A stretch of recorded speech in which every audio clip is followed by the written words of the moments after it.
Hello everyone, it's Yoshkar and welcome back to my channel.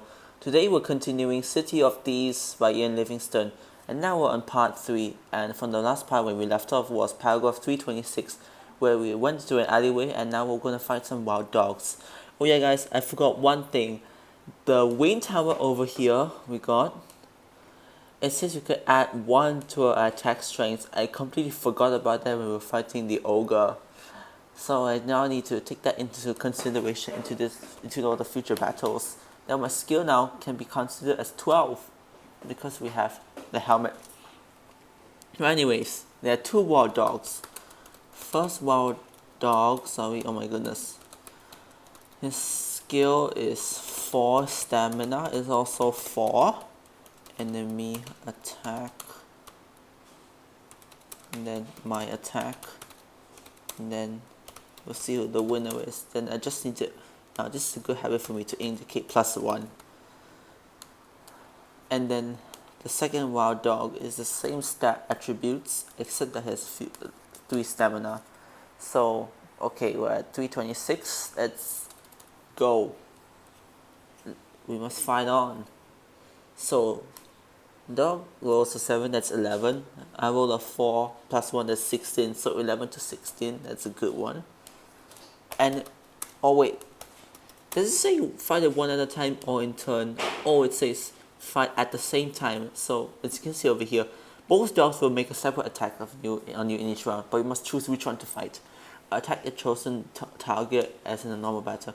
Against the other, you will resolve for its attack strength, but you will not wound it if yours are greater. You will just you have defended itself against its bite. Makes sense. You can't concentrate on 2 simultaneously. Okay, so well, I fight the first one.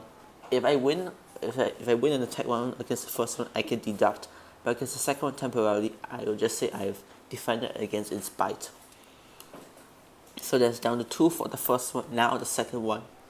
It's either I repel his blow or I get bitten. He gets a 9, that's 13, and I get a 7, that's 19. So I've defended myself against his blow. Wait, was it 11, 19? Okay, now back to the first one. He gets a 7, that's 11. Again an 8, that's 20. So this one's dead. So it's 0, so I won. And this one I will still have to parry the second dog's blow. It was an 8, that's 12. That's a 1, it was 6, and that's 18. So 12 to 18. Just defended it against his blow. And now I'm gonna go attack with this dog. Roll a 9, that's 13. I roll a 6, that's 18. 13 to 18. Perfect. One more hit against this one and we're good. He rolls a 6, that's 10. Roll a 3, that's 15.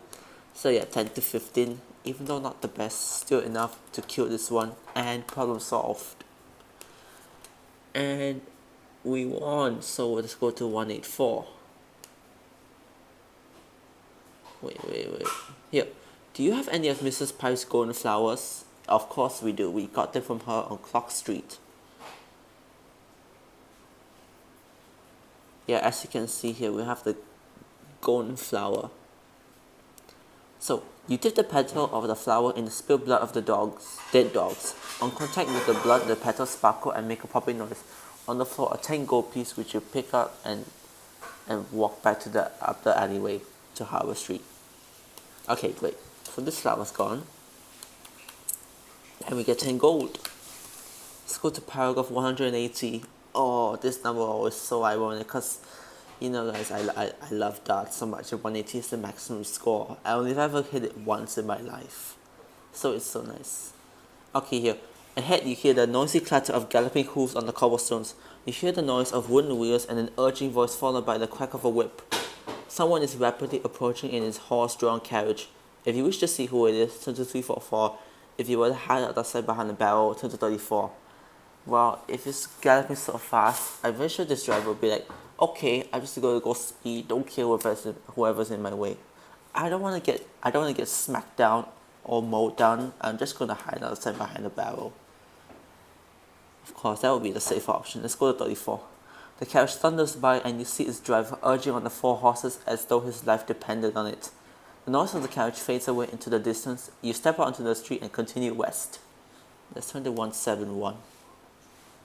Ah, a pirate ship. Ahoy there, matey. Let's see if we can go aboard this galleon. The street gradually starts to run downhill. The houses end at a tavern called the Black Lobster, and the street opens out into a quayside. A stone jetty runs out to sea, and tied to it is an old galleon. It's flying the Skull and Crossbones, and is probably one of the many pirate ships that anchor in Port Blacksand to offload their booty. Harbour Street turns right at the jetty and runs north parallel to the shore as far as you can see. If you wish to walk down the jetty to climb aboard the ship, turn to 399. If you'd rather walk north up Harbour Street, turn to 78. Now we're gonna go aboard the ship. Maybe we can find one of the items we need to combat Zanbar Bone. A rope ladder hangs down from the stern of the ship to the jetty. There's also a gangplank leading up the side of the ship. If you wish to board the ship by the rope ladder, turn to 87. If you'd rather walk up the gangplank, turn to 294. Now we're gonna walk up the rope ladder. You reach the top of the ladder and peer over the handrail to survey the ship's deck. There are two large masts rising into the air from the deck. Wooden boxes, barrels and coils of rope lie all around, and one of the ship's crew stands on guard on the top of the gangplank. In the center of the deck, there is a small cabin with an open door. Through the door, you can see stairs leading down to the lower decks. If you wish to inspect any of the wooden boxes and barrels, you have to deal with the pirate on guard, or we can creep along the decks to the stairs. We're gonna find what's on in the boxes. So we're gonna go and sneak up behind this pirate guard. That is, you pick up a piece of wood and run as quietly as possible over to the pirate to try and knock him unconscious. A luck check. So if we're lucky, we manage to knock him out. If we're unlucky, we're gonna have to fight him. Okay, what's our luck right now? 11.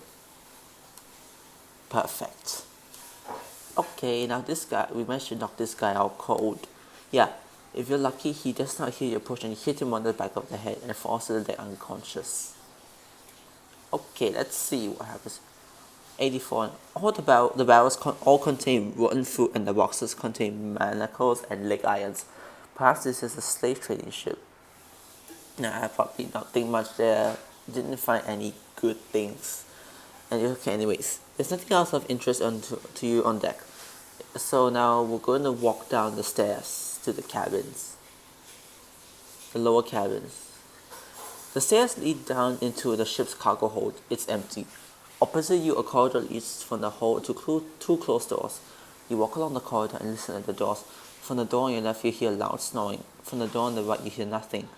If you wish to open the door on the left, turn to 271. If you want to open the door to the right, turn to 232. We're going to open the door on the left. Let's go to 271. 3 pirates over here sleeping. Hope we didn't intrude though. Asleep in their bunks are 3 pirates. Their room is small and contains only clothing and a few personal possessions. It looks as if the pirates have been drinking and gambling. There's an uncorked bottle of rum, a mug, and a pack of cards on top of a barrel in the center of the room. You see that one of the pirates is wearing a small leather pouch around his neck. If you wish to creep up and try to cut it loose, turn to 162. If you rather close the door, again, not take any risk, turn to 284. Nah, we're gonna cut that pouch loose.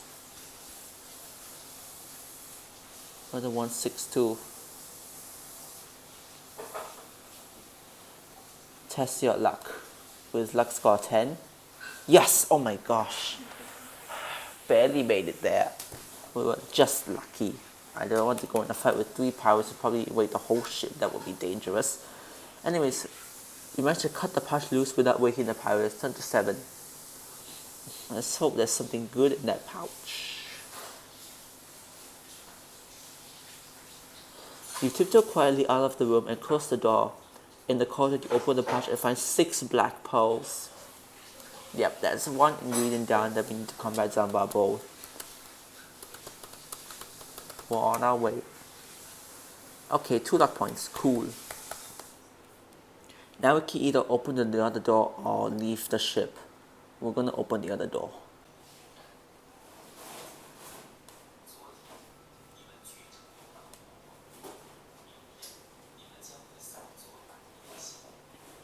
The door opens into a small room, in the center of which stands a steaming tub of hot water. If you wish to hide behind the door inside the room to see who's about to take a bath, turn to 12. If you want to close the door, turn to 383. I'm going to hide behind the door. After a few minutes, you hear footsteps coming down the corridor. The door opens and a man walks into the room wearing nothing but a towel around his fat stomach. You watch as he drops the towel and lowers himself gently into the tub with a loud sigh. If you wish to surprise him by drawing your sword and uttering a loud ahem, turn to 176. If you want to creep out of the room and close the door, turn to 383. We're going to surprise him.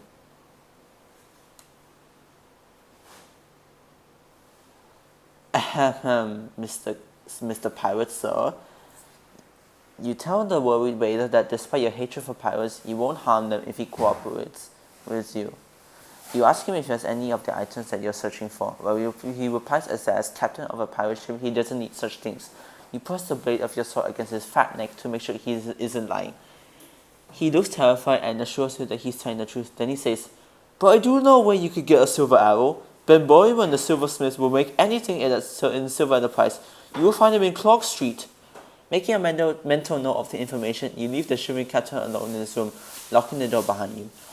Outside in the corridor, you may either open the other door if you haven't done so already, or you may leave the ship and continue your search of Port Blacksand. Well, we've already went to the door on the left, so we're gonna go off the ship. But let's write down information. Silver arrow can be acquired from Ben Boyman at Clark Street. Okay, let's go back to Harbour Street. The street runs north along the quayside for a few hundred meters before arriving at the junction. We may either go north of Harbour Street or go east down Clark Street. We're going to go up Harbour Street first.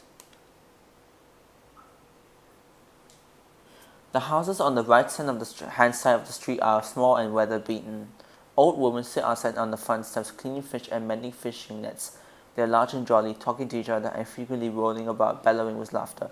The fishermen don't appear to be at home. The street and quays have come to an end at the great iron anchor. You turn around and walk back towards the junction. If you wish to stop to talk to the woman, turn to 3320. If you rather ignore them and walk back to the junction, turn to 369. And go talk to them. The jolly fishwives' plump cheeks are as round as shreds and shiny as red apples. You ask if they own any of the items you need, but they all frown and shake their heads together. Then one tells you that there's a tale that hags has been disappearing down sewers to catch rats for the stew pots. However, she hasn't seen a hag herself. You decide to leave the ladies and walk back down to the junction and turn left into Clark Street. Turn to 216. Okay, so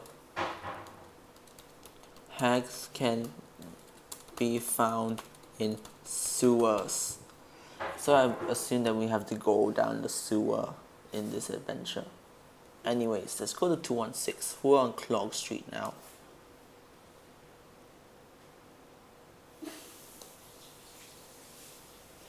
Clark Street is very narrow and lined with terrace cottages and the occasional shop. To your left, you see one looks like a small boy lying face down on the cobblestones, groaning loudly.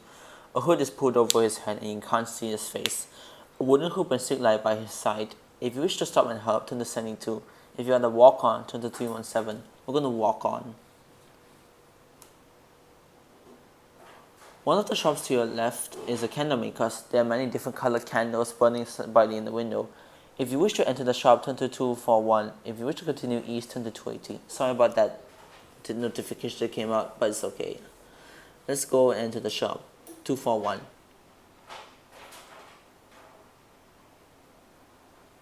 Inside the shop, you see a tall, thin man with pointed ears and fair hair, pouring hot wax from an iron pan into a mold. The candle maker is an elf. As he turns to you to speak, you notice his slanted eyes, which are ice blue. For some reason, they appear very cold to you.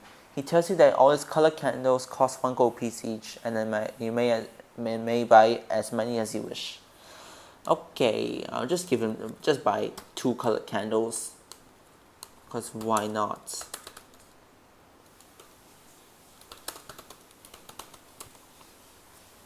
He then asks if you wish to see one of his magic candles in the back room. If you want to see one, turn to 63. If you want to leave, turn to 280. We're going to leave. I remember that that it will be in some sort of trance, and then he's gonna rob us. So never mind. Further along the street on the left is another shop. Our sign outside means Ben Boyman, silversmith. If you wish to enter the shop, turn to 213. If you want to keep going east, turn to 100. Yeah, of course we're going to enter the shop because we need the silver arrow.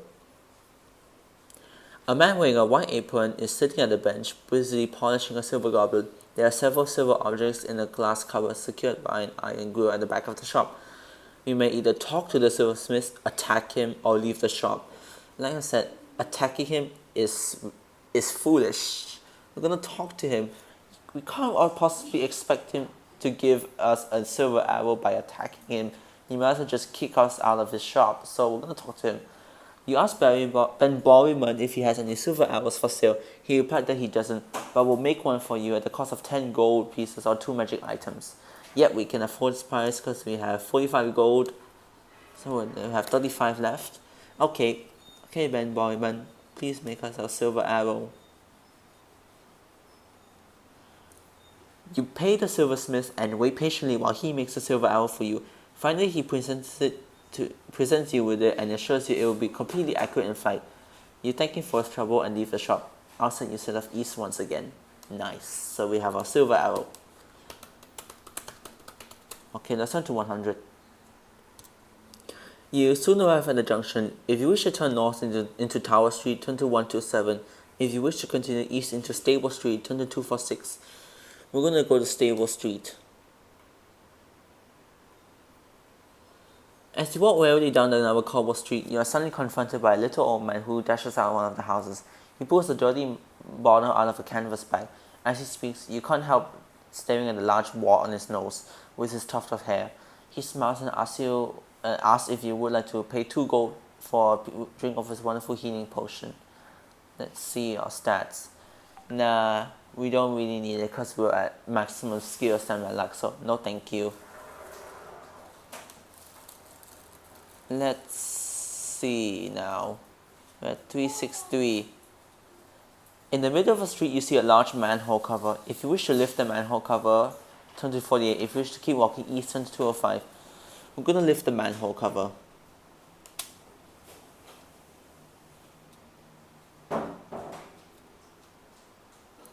There's an iron ladder secured to the rim of the hole, descending into a tunnel below. It's dark and a very unpleasant smell rises up from below. If you wish to climb down the ladder, turn to 321. If you want to replace the manhole cover and continue east, turn to 205. We're going to climb down the ladder. Wait. At the bottom of the ladder, you will realize, much to your disgust, that you're standing in a sewer. So I'm very sure we can find a hag over here. There are torches along the tunnel wall, giving a very dim light, and droplets of water make eerie sounds as they fall into the sewage water. If you wish to walk north along the tunnel, turn to 356. If you rather walk south, turn to 118. Well, once we find the hag over here, which I believe we can get the hag's hair, we need it for them to battle Zanbar Bone. So we're gonna go north along the tunnel. Oh, rats! Ahead you hear the sound of squealing and frantic splashing. Long shadows are cast by moving objects coming towards you. Then you see the sleek, glistening shapes of 3 giant rats only a few meters away from you. You draw your sword and hastily fight each of the rats in turn. It says in turn, so we'll have to do the same as we did with the wild dogs. So, first rat. Skill. 4 stamina. 4. I'll try to make this as quick as I can. Okay, I'm gonna go copy this and then do the second and the third rat's stats. Second rat is 5-4, and then the third rat is 5-5. I remember watching a gameplay of this on the online version on the PC, and I remember they were being fought one at a time. So I think over here, I think I'll just do one at a time for now, because with 3 together it's a bit cumbersome. Okay, let's fight the first rat. Skill 4. He rolls an 11, that's 15. I roll a 7, that's 19. So 11, wait, 13 to 19. Oh wait, yeah, I just have to remember +1 because of the helmet. Of course, every attack is +1 for me. And so stamina 2, and then he was a 10, that's 14. We roll a 5, that's 17. So 14 to 17. This one's gone. Okay, now the second rat has a higher skill, so he was a 3, that's 8. We roll an 8, that's 20. So 8 to 20. That was an outstanding hit. If only wish they could subtract more stamina points for getting a big difference in your attack strength. Well, he rolls a 9, that's 14. We roll a 7, that's 19. So 14 to 19, and this guy is gone. Now the third rat. He rolls a 6, that's 11. We roll an 11, that's 23. To 11 to 23, another solid hit. He rolls a 7, that's 12. We roll a 3, that's 15. So 12 to 15. Not the best margins, but still good enough. He rolls an 8, that's 13. We roll a 8, that's 20. And now all the rats have been killed. So we win, and let's move to paragraph 28. So we're going to 28. Actually, I'll just do this. Why didn't I? Oh my gosh, that thing is being a bit ridiculous. Okay, while you were fighting the giant rats, you thought you saw someone or something skulking in the shadows ahead. If you wish to continue further north along the tunnel, turn to 265. If you rather turn around and walk back to the entrance hall, turn to 104. We're gonna go further north. Oh, look at this picture over here. Looks like an old woman over here. With your sword still dripping from the blood of the rats, you walk further along the tunnel. The ledge you are walking along is narrow and slippery and have to tread carefully so as not to fall into the slow-flowing sewage channel. The tunnel gradually bends around to the right, and as you follow it round, the silence is suddenly shattered by the sound of running feet and a wailing scream. Coming straight at you, wild-eyed with flailing arms and contorted face, uttering demonic sorcery, is a white-haired old woman dressed in rags. She is a hag. Do you possess a potion of mind control? If you do, turn to 82. If you don't, turn to 390. Well, where is it? Here. Potion of mind control. Yeah, we do. So let's go to 82. Before the hag can complete her spell, you reach into your backpack and take out the bottle containing the potion. You gulp down the liquid and feel its effects immediately. The hag is still mouthing her vile sorcery, but you can't hear her. Safe from her evil, you draw your sword and step forward. You grab hold of her matted hair and cut a clump of her head from her head. She wrists or writhes and kicks and spits at you. At this close range, you can see fresh blood on her face. No doubt she could not wait to cook some of the rats she killed. Despite your repulsion, you are excited about having gained one of the items necessary to defeat the Night Prince. You throw the hag into the sewer and walk back down to the entrance hole. Okay, now we have hag's hair. So let's go to 104. Back at the entrance hole, you may either climb up the ladder to the street and continue east, or walk south along the sewer. I'm going to climb out. Okay, 205. Oh yeah, this is a picture of Zanbar Bone, just a heads up. This is on the, like that nearly the end, 203, but I want 205. So, after replacing the manhole cover, you set off east again. Everything seems a little too quiet and you begin to feel nervous. Ahead you see that Stable Street turns sharply to the left. If you wish to walk around the corner, turn to 44. If you want to walk back, turn right into Tower Street at the back of... if you want to turn back into Tower Street, turn to 127. We're going to go around the corner.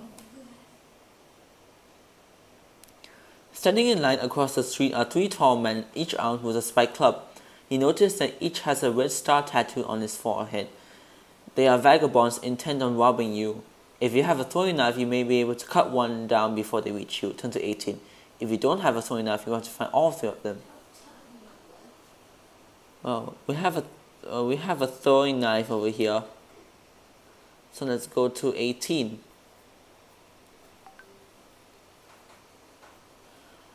You take aim carefully and throw the knife at the leading vagabond. Roll 2 dice. If the total is similar to your skill, the knife sinks into his chest, stopping him dead. If it's not, if it's greater, it flies past him and we all must do battle. Well, our skill is 11, and we rolled a 7, so we passed the skill check. So the dexterity there was really good, and the aim was perfect, and it kills the vagabond.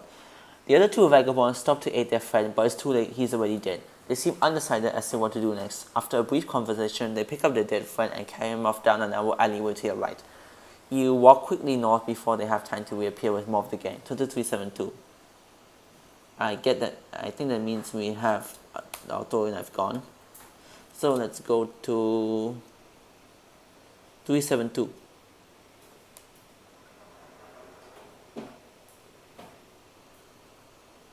The houses in this section of Stable Street consist of 2 rows of terraces. They are all made of sandstone apart from one in the middle of the terrace to your right, which is made of brick and is painted white. The door is made of oak and a serpent's head is carved into it. If you want to enter the White House, turn to 131. If you want to keep walking north, turn to 333. We're going to enter the White House. You walk into a room with sparse furnishings and a polished wooden floor. Silk curtains hang down over an archway on the far wall. As you start to walk across the wooden floor, a woman's voice calls out, "Who is it?" You may tell her that you are delivering flowers, tell her that you have come to collect old rags, or tell her that you're a tax collector. We're going to tell her that you're a tax collector. The silk curtains in front of the archway are pulled aside and the brown leather bag flies out and lands in front of you, making a dull jiggling sound. If you wish to open the bag, turn to 16. If you want to leave the house without opening it and continue north on Stable Street, turn to 333. I'm going to open the bag. The bag holds 12 gold pieces at 1 luck point. You don't need a luck point, but we're going to get 12 more, so we have 47 gold now. You leave the house quickly before the owner discovers you're not who you say you are. Then you walk further north along Stable Street, turn to 333.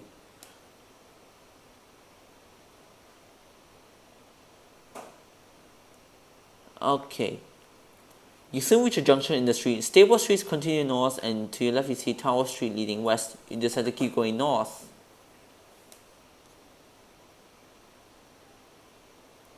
To your left you see a large wooden barn set back from the houses. 2 horses are tied to a post outside the barn, and smoke rises from a crooked chimney on the top of its low flat roof. If you want to walk through the barn doors, turn to 25. If you want to continue north, turn to 115. We're going to walk through the barn doors. You soon realize that you're in a stable when you see a large bare-chested man wearing a grubby white apron busy at work at an open fire.